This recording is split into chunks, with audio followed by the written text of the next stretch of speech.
busted this year. So if you ever watched Mythbusters as a kid, uh, it's a great one. So go back and review. Yeah, and we have our famous Mythbuster here, Eric Peterson, joining us from lovely Edmonton, Alberta. Eric, how are you doing? Doing great. Finally got winter here, which as an Edmontonian is a good thing. I know you guys prefer your warmer weather, but I gotta get the skis warmed up and do some skiing this holidays. Awesome. Yeah, that's one thing I've never really tried. So maybe the next time I come out to Edmonton, you'll take me out on a little bit of a ski tour.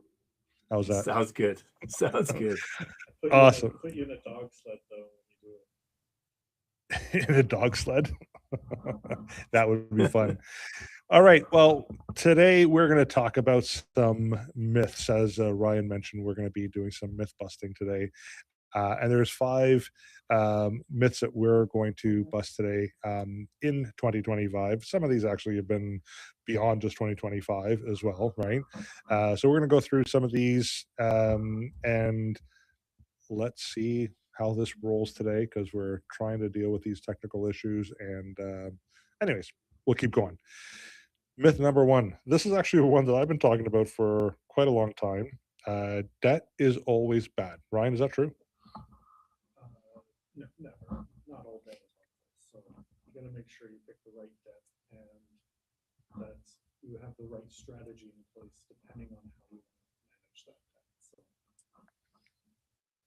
So can you expand on that or elaborate? Or Eric, can you? Yeah, Eric actually, started up one of our podcasts before too. So yeah, go ahead. yeah. Well, it's kind of an interesting story. I when I bought my first house, I was in university, and talking to one of my mentors, and I was complaining to him about how I now had this big debt on my balance sheet, and how it just kind of annoyed me. And he said, "Well, hang on a second here." He's like, "I have a goal, and my goal is to have $5 million in debt." And I was like, "What? Like, why would you want debt?" And he said, well, if you have $5 million in responsible debt and you're doing things like buying assets that have a good return, he said that's an indication that you're progressing, you're growing, and it really turned the whole concept on its head for me, because at that point in life I only really understood what consumer debt was. Business debt was kind of a new concept to me, and so yeah, debt in certain circumstances, if you're buying assets that are going to appreciate in value or generate income or return, all of a sudden debt becomes an instrument rather than a negative. Yeah, I think the traditional definition of good debt and bad debt is good debt is any debt that you can claim the interest expense as an expense to offset any income that you earn, right? Where bad debt is you can't claim any of that. But I know some people, like your point, Eric, you'd mentioned about buying an asset that's appreciating. In Canada, we could buy a home, primary residence, have a mortgage on it. Technically, most people would consider that as bad debt because you can't claim the interest expense on that mortgage. I would argue that you are purchasing an investment asset. So maybe it's not as efficient as taking on that bad debt to purchase an investment that you can claim the interest expense. But the bottom line is if you're paying, call it on average 4% per year on your mortgage, and your real estate appreciates at 5% per year, you're not doing too badly. Ideally, you want to maybe take that same 4% interest cost and invest it in something that's earning you a rate of return so you can claim the interest expense. So then again, if you're at a 50% tax bracket, that 4% is really 2% net, right? Yeah. That's really, I think, the definition, right? But I do know, I mean, I've dealt with a lot of people, Ryan, so have you, and I think it's more the older clients who have kind of experienced 1981, 1982, where all debt is bad debt. I don't care if you can claim it, don't claim it, whatever else. If you carry debt and you're paying someone interest, that's just bad debt, right? You've come across that many times, I'm sure, Yes. right? I had to mute my button. So and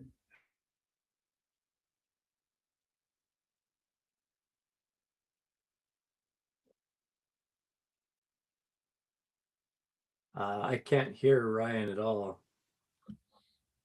Hey, maybe you muted yourself, Ryan.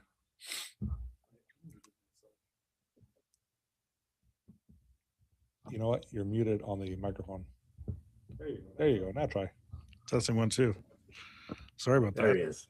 So I was talking about business growth. So when it comes to talking to a lot of owners who want to grow their business, being able to take out a business loan and expand their operations is a great way to ensure that they're able to grow. And taking on that debt is often looked upon as a good thing. Yeah. All right. Let's go to the next thing. You need a lot of money to start investing.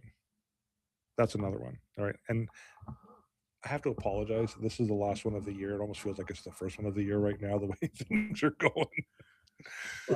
But in saying all that, and Ryan, maybe you can mute yourself again. All right, there, you're muted. You need a lot of money to start investing. I don't believe that's true. I think if we look at the benefit of compound interest over an extended period of time, that you start off small, right?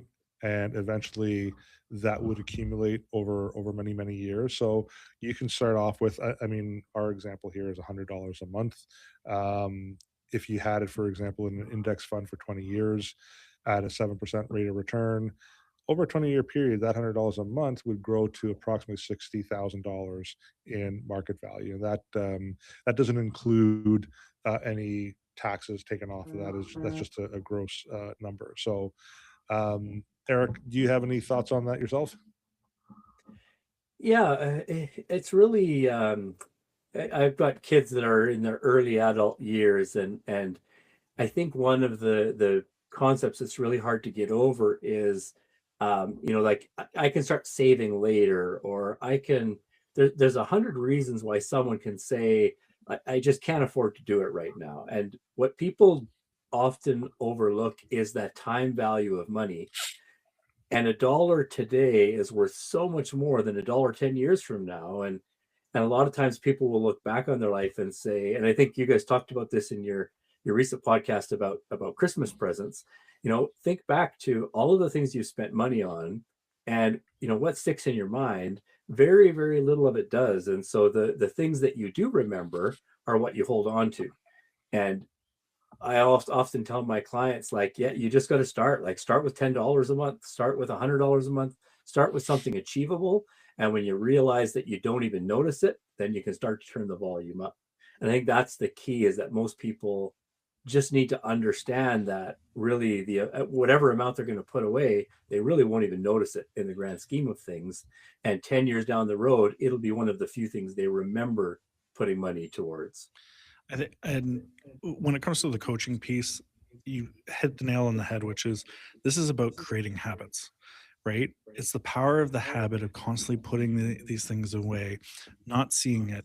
And so often during our coaching sessions, people forget about how powerful that can become, of just putting small amounts away. And that in our reviews and collections with clients of meeting with them, hey, how did that feel? Whether it's $100 and then perhaps moving up to 125, and before you know it, people are up to $200 or $300 a month, which is expediting kind of the calculation Jim talked about earlier too. So Yeah, and I know it kind of talks a little bit here about some apps that you can use, because if you work, for example, with a financial advisor, they might not be able to take on $25 a month as a starting point. We can. We have access to programs that will allow that, and we do that with kids of our clients, right? To teach them in saving money and what that really means ultimately.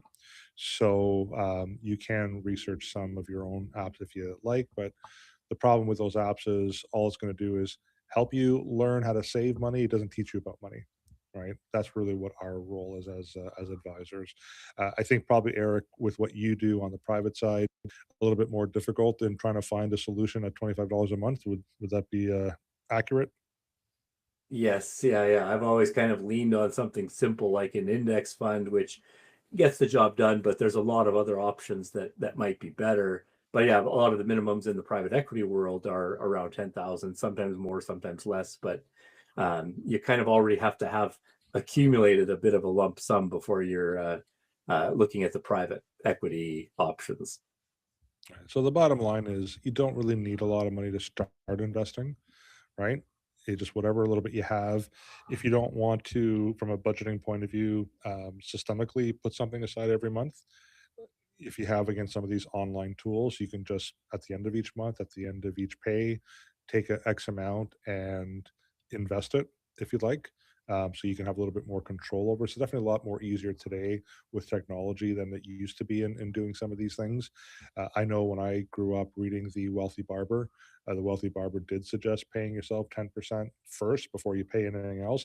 I think that formula has changed a bit. I believe now it's 15 or 20%, but it's a start, right? Yeah, and he's updated his book too, so I'm interested to see what he says now with it.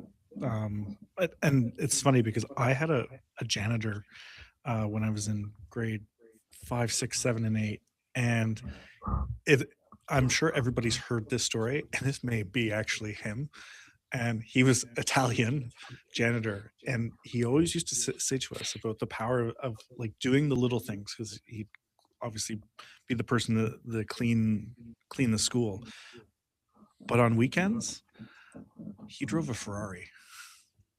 Jim's goal right there. So, and he put those small amounts away, and the importance of making sure that you create that behavior and that habit early. So So what you're saying is if you want me to own a Ferrari one day, I need to change careers and become a school janitor. Is that what it is? All right, done. Done. Alrighty, well, let's go to myth number 3. And again, speaking of the wealthy barber, I believe in his updated book now he talks about investing in indexes or index funds as well. So, how about the myth that the market is just too risky right now, so you just kind of sit on the sidelines?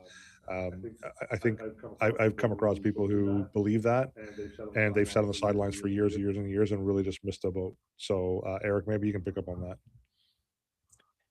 Yeah, well, and it's interesting, especially when you're saving, volatile markets almost get averaged out if you're doing something regularly, and it's called dollar cost averaging. A lot of people really know about it, but a lot of people don't. And I mean, if the market crashes and you're put in $100 and the market bounces back, you put in $100, and the market crashes again, you put in $100.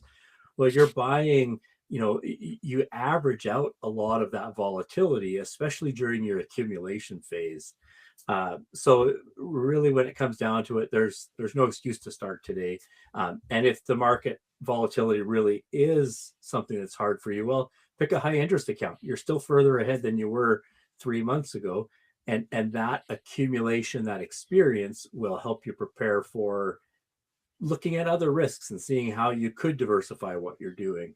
But even a savings account, that's a simple, easy place to start, and you're further ahead month after month than if you hadn't saved. Well, let's define the market's too risky, right? Because what is the market? Like a lot of people assume, well, the stock market, well, that's too risky, or the housing market, that's too risky, right? But if you are invested in a well diversified portfolio, chances are you might be invested in some markets that are riskier today than they may be tomorrow. But there's also a good chance that you're not going to be in, or you're going to be investing in something that's less risky today as well, right? So it's funny when I hear people say, well, the market's really risky. Well, what market are we referring to? Are we talking about European market, Asian market, the stock market, the bond market, the real estate market, the I don't know, a hockey cards market? Like there's so many different markets that we can be referring to. So it's a general statement, right, Eric, and Ryan as well. Like, it's a general statement, but if you're diversified in a portfolio like we encourage our people to do, right? They're going to be in different markets, and they're not all going to be risky at the same time, right? Yeah, that's a good point. And really, that's an indication of someone who really just needs more understanding and more education in what the market means, where they can invest that has less risk or more risk. So yeah, that's a good point I hadn't considered before. And the importance that we walk through with clients too, of making sure that we understand what their risk tolerance is and what they will feel when the market's down 5%, 10%, 30%. Because there's plenty of clients that I work with that are like, I know the market goes up and down, but I want to take a lot of risk. And to lose, $10,000 for somebody on 100,000 investment is not a big deal to them because they know that over time it'll eventually come back. But for some people, losing $1,000 on $100,000 investment means they're not sleeping at night. And that's the importance of doing regular reviews, having different goals for different investments and different strategies to make sure that you're retaining them across different boards. And again, having the proper support, proper coach that kind of helps support you and educates you along the way.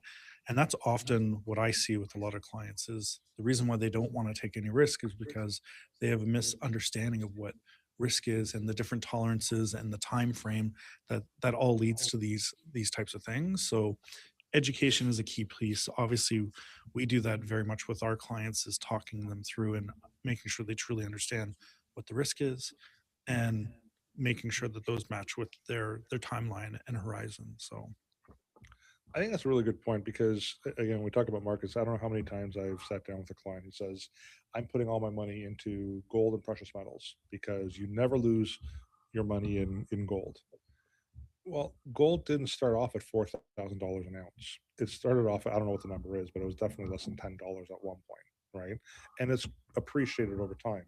And usually when someone makes that comment is because they're kind of comparing it to the stock market, right? Well, the stock market, you always lose money, right? And you don't make money in the stock market. But hey, if you put all in gold, you're just going to keep making money all the time. It's not true because even the TSX didn't start at, it's over 30,000 right now, I believe. It didn't start at that. Like it started off at $100, I believe it was. I could be wrong, but it was in that range, right? So it's amazing how perception and an understanding of risk and the markets are basically just spoiled. They really are, right? The housing market, like I hate to say, because we're advocates of investing in real estate. We've gone through a good 15-year period approximately where real estate was just appreciating like it was one of the best investments you could be in. Well, we're dealing with a bit of a blip right now, right? And there are a lot of people who are losing money currently in the real estate market, but it doesn't mean that it's not a good long-term strategy. So I think really what we're trying to say in all this is it's all about the time horizon as opposed to the market that you're invested in. Even Bitcoin. I mean, how many people do we hear say, "Oh, this is it's a safe investment and it's just going to keep growing and it's going to turn me into a gazillionaire," and it has with a lot of people. But there's a lot of risk in getting into Bitcoin as well. It's all about the long game in any market that we invest in, right? And even Eric, some of the investments that you offer, they're all pretty much long game strategies, right? There is no Yeah. short term roll of the dice, and you're going to have a home run out of that investment.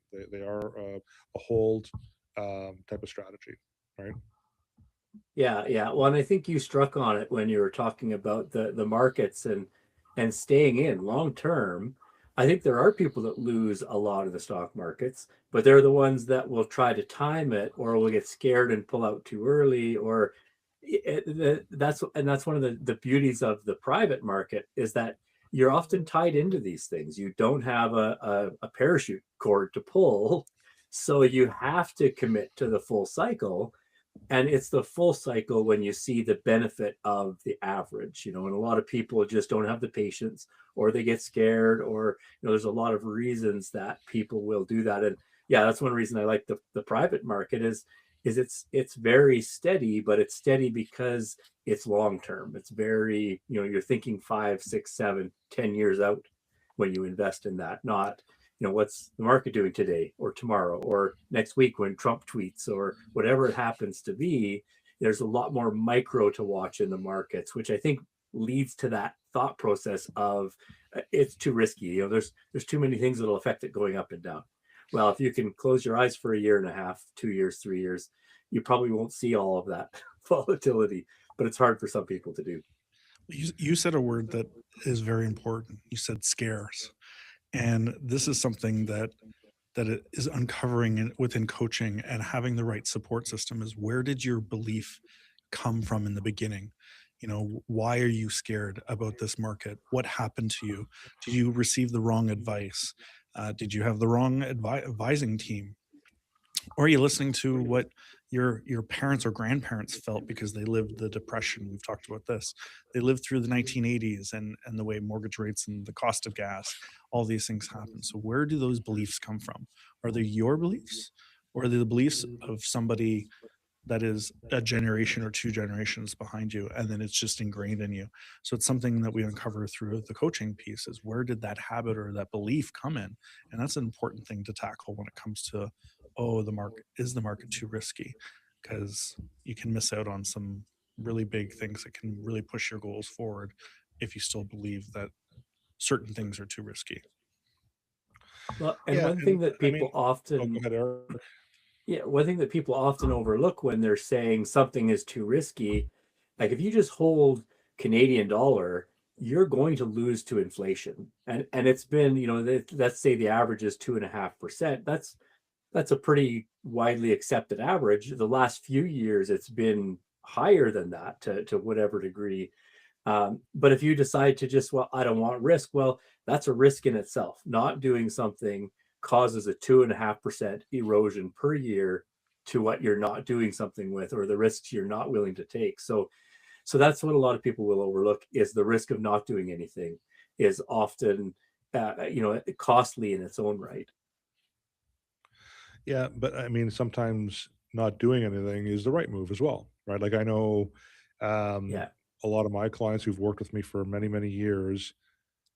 I don't get the phone calls anymore when we have market corrections because they already know what my response is, which is we do nothing, right? I remember one time I was trying to tease my son, with a dad joke, and it went quiet. He didn't say anything at all, and I was expecting a response from him.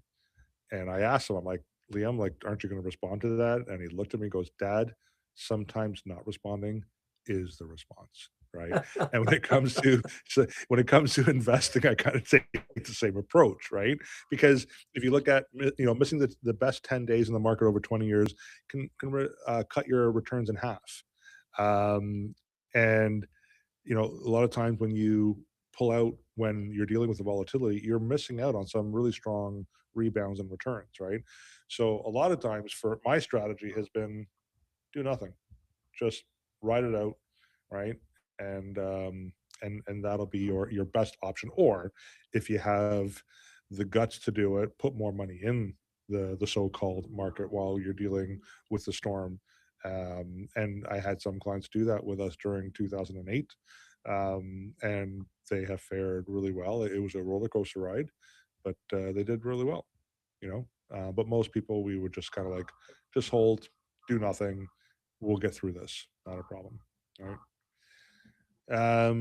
Ryan, you're the cash flow coach here. So budgeting means cutting out everything fun. Is that true? You've said the B word. Oh man, ending the year off with the B word, budgeting. No, again, it doesn't involve cutting out everything that's fun, but it does involve really truly understanding your cash flow. And if more and more people understood their cash flow, what's coming in versus what's going out, I think through the coaching, people realize that they have a lot of money just bleeding in areas that they don't use. And again, there's always the argument, should I cut my $12 Starbucks coffee out of my thing? Hey, if you plan for that, well, then that's part of your cash flow in and out. But there's a lot of things to consider. And we've talked in the past, people use different kind of equations of the 50-30-20 rule, you know 30% being allowed to have fun, to do the dinners, to do the vacations, but it really makes sure that you're very aware of what's going on with your money going out. And I know from the coaching, I know from talking with clients that are considering the coaching too, it's they have no idea what's going out. And that's part of how we kind of reel people in and get them into a place where their money is actually starting to work for them instead of having that stress of being like, oh, my debt is X amount, and where am I going to find the next dollar for my kids' new hockey equipment, stuff like that. So it's important to have these conversations, especially with couples, and to have this conversation with yourself, like a true conversation with yourself. So Yeah, and budgeting itself, like I always equate these to dieting. So I know one of the things is saying that a good budget gives freedom, not restriction. Um, I think that's bull hogwash because budgeting is very restrictive. You're being told to don't spend over this allotted number, and it just might not be the right thing to do. I mean, we've known a lot of cases where, well, 90% of the time, people who follow budgets within about 3 months, they kind of fall off the wagon again because they feel like they've deprived themselves, and sometimes they put themselves in a worse situation than they were in before they started the budgeting. Eric, what's your thoughts on budgets? I don't think we've ever really talked about that. Is that something you've encouraged people to do? You've helped people with? What's your opinion on budgeting? Yeah, I think it's a very personal issue because some people do better in budgeting than others. But I think it is important for everybody to review what they're doing. When my oldest moved out of the house and kind of was complaining about, now he's got rent and all of these things and he's not sure how he's going to make ends meet, I said, well, tell you what, pull down 6 months of your transactions and let's go through everything. And when we averaged it out to a year, one of the things that it blew my mind that he had spent this much on it, as well as him, he had $6,000 a year in Skip the Dishes for Tim Hortons Ice Cap and plain cream cheese bagels. And I was just like, what would you do with $6,000? He's like, there's 1,000 things I would do with $6,000. And so I said, well, like, what are you going to do about that? And so, I mean, now he buys a bag of 6 bagels and a pack of cream cheese for less than what one cream cheese bagel from Tim Hortons being delivered through Skip would cost. And so at a minimum, people need to be aware of their spending patterns. And you can only really see those patterns if you break it down. And taking the next step to actually write a budget works for some people. Other people will make the budget and then never look at it again. I think overall, the exercise of going through it, it makes you aware. I think that's an important step. And then how regimented you become from what you've planned really becomes a personal thing. But knowledge is power. I think that's the key, is going back and saying, holy, I spent this much at Starbucks. Like, it doesn't take much. You do it 5 or 6 times a month and you're at $100 a month, and all of a sudden, what else would you do with that $100 a month? Talking about is it restrictive or is it freedom? Well, if you'd rather go out with your spouse for a nice dinner than have 6 or 7 or 8 or 10 Starbucks drinks, well, then that's freedom in my mind, because you're now trading something that is less important for something that's more important. Well, Eric, you visited my house for a couple of days, and you saw that because my son, same issue. He likes his cold brew coffees from Tim Hortons. So I invested, what was it, $800 in a Ninja Deluxe Cafe Pro thingamajiggy that can make those It's an impressive machine. things at home, right? Yeah, so that was my investment. That's how I'm going to justify the investment, is probably saved me about $5,000 a year in cold brew coffees. Yeah. Listening to you guys, I'm going to steal from Tony Robbins. Can't hear you. I'm going to steal from Tony Robbins, which is knowledge is potential power. It's the action of taking these steps that is the true result. Excellent clarification. Yeah. There you go. Alrighty. Final myth here. Financial success is all about luck, right? That's really what it's all about. Just kind of rolling the dice, and you have to be lucky, and that's the only way you're going to deal with financial success. Is that true? Anyone want to take this? I've heard the saying. I'm going to totally botch it up, but the principle remains true, and that is, luck is a benefit to those who are prepared. Like there's a lot of times in life where you look back and you thought, man, I got lucky that I was at the right place at the right time. Well, no, you didn't get lucky. You were at the right place at the right time for that event to happen. And so a lot of people say, well, yeah, I wish I could have been there in 2008 with lots of cash to put into the markets. Well, preparation and being ready and participating is what would put you in that position. And so I think luck is definitely a factor, but luck only works for people who are ready when that comes. And I think that having a plan really is the basis to let you capitalize on those moments of luck. Yeah, it's all about habits, planning, and mindset, right? Yeah. Not chance. So, I don't know, you're pointing at me, Ryan. Well, you were talking about habits, and that's what luck is, though. Luck is a combination of stacking upon habits and habits. And people often say to people, "Oh, you're so lucky," but they forget about all the work that you did to get to that point to have that so-called luck.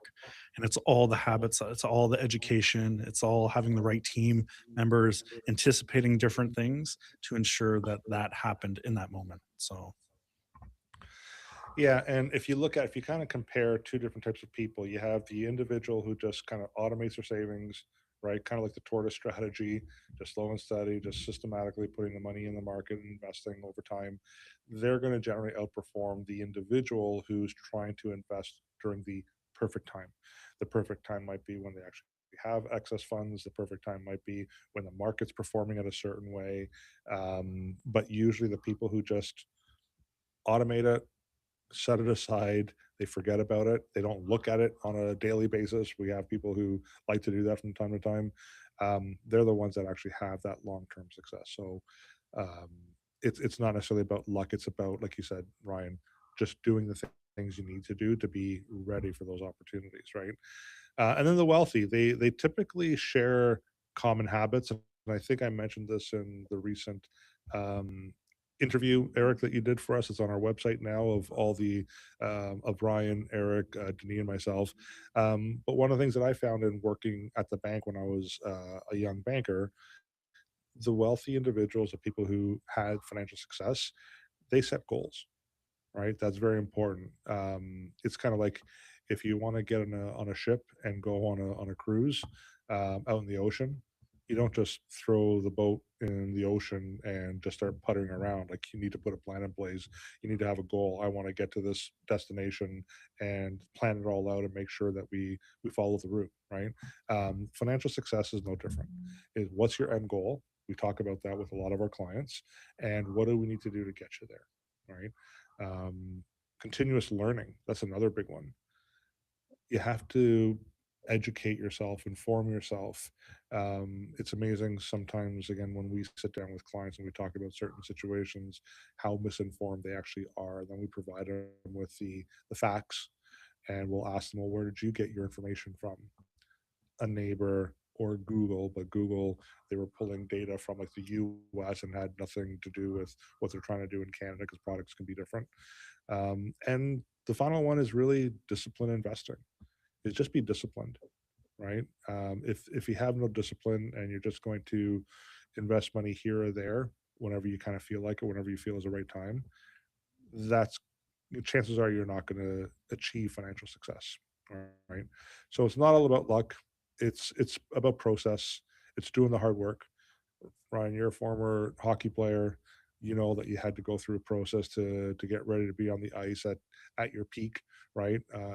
Athletes, you talk about, NHL athletes as well.